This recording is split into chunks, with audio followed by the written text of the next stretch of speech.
श्रीमद् भागवत गीता अध्याय 16। दैवी और आसुरी स्वभाव। भगवान ने कहा, हे भरत पुत्र, निर्भयता, आत्मशुद्धि, आध्यात्मिक ज्ञान का अनुशीलन, दान, आत्मसंयम, यज्ञ परायणता, वेदाध्ययन, तपस्या, सरलता, अहिंसा, सत्यता, क्रोध विहीनता, त्याग, शांति, छिद्रान्वेषण में अरुचि, समस्त जीवों पर करुण, लोभ विहीनता, भद्रता, लज्जा, संकल्प, तेज, क्षमा, धैर्य, पवित्रता, ईर्ष्या तथा सम्मान की अभिलाषा से मुक्ति, ये सारे दिव्य गुण हैं जो दैवी प्रकृति से संपन्न देवतुल्य पुरुषों में पाए जाते हैं। हे पृथापुत्र, दंभ, दर्प, अभिमान, क्रोध, कठोरता तथा अज्ञान, ये सारे आसुरी स्वभाव वालों के गुण हैं। दिव्य गुण मोक्ष के लिए अनुकूल हैं और आसुरी गुण बंधन दिलाने के लिए हैं। हे पांडुपुत्र, तुम चिंता मत करो, क्योंकि तुम दैवी गुणों से युक्त होकर जन्मे हो। हे पृथापुत्र, इस संसार में सृजित प्राणी दो प्रकार के हैं, दैवी तथा आसुरी।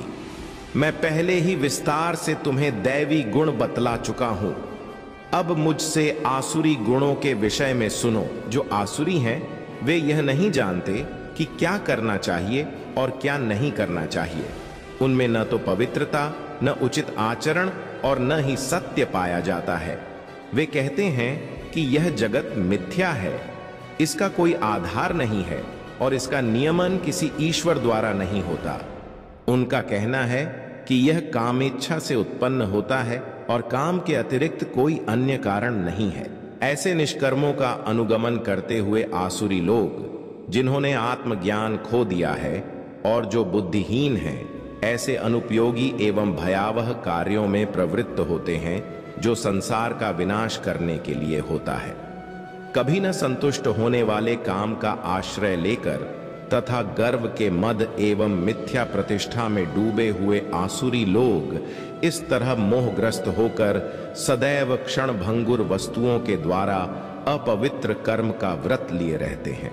उनका विश्वास है कि इंद्रियों की तुष्टि ही मानव सभ्यता की मूल आवश्यकता है।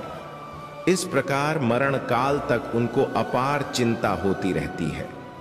वे लाखों इच्छाओं के जाल में बंधकर तथा काम और क्रोध में लीन होकर इंद्रिय तृप्ति के लिए अवैध ढंग से धन संग्रह करते हैं। आसुरी व्यक्ति सोचता है, आज मेरे पास इतना धन है और अपनी योजनाओं से मैं और अधिक धन कमाऊंगा। इस समय मेरे पास इतना है, किंतु भविष्य में यह बढ़कर और अधिक हो जाएगा।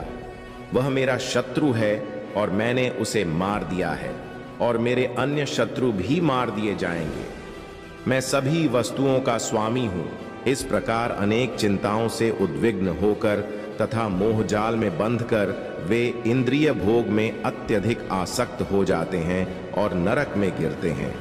अपने को श्रेष्ठ मानने वाले तथा सदैव घमंड करने वाले, संपत्ति तथा मिथ्या प्रतिष्ठा से मोहग्रस्त लोग किसी विधि विधान का पालन न करते हुए कभी कभी नाम मात्र के लिए बड़े ही गर्व के साथ यज्ञ करते हैं। मिथ्या अहंकार, बल, दर्प, काम तथा क्रोध से मोहित होकर आसुरी व्यक्ति अपने शरीर में तथा अन्यों के शरीर में स्थित भगवान से ईर्ष्या और वास्तविक धर्म की निंदा करने लगते हैं। जो लोग ईर्ष्यालु तथा क्रूर हैं और नराधम हैं, उन्हें मैं निरंतर विभिन्न आसुरी योनियों में भवसागर में डालता रहता हूं।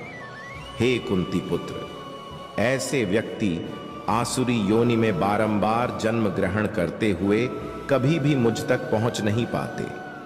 वे धीरे धीरे अत्यंत अधम गति को प्राप्त होते हैं। इस नरक के 3 द्वार हैं, काम, क्रोध और लोभ। प्रत्येक बुद्धिमान व्यक्ति को चाहिए कि इन्हें त्याग दे, क्योंकि इनसे आत्मा का पतन होता है। हे कुंती पुत्र, जो व्यक्ति इन तीनों नरक द्वारों से बच पाता है, वह आत्म साक्षात्कार के लिए कल्याणकारी कार्य करता है और इस प्रकार क्रमशः परम गति को प्राप्त होता है। जो शास्त्रों के आदेशों की अवहेलना करता है और मनमाने ढंग से कार्य करता है, उसे न तो सिद्ध, न सुख, न ही परम गति की प्राप्ति हो पाती है। अतएव मनुष्य को यह जानना चाहिए कि शास्त्रों के विधान के अनुसार क्या कर्तव्य है और क्या अकर्तव्य है। उसे विधि विधानों को जानकर कर्म करना चाहिए, जिससे वह क्रमशः ऊपर उठ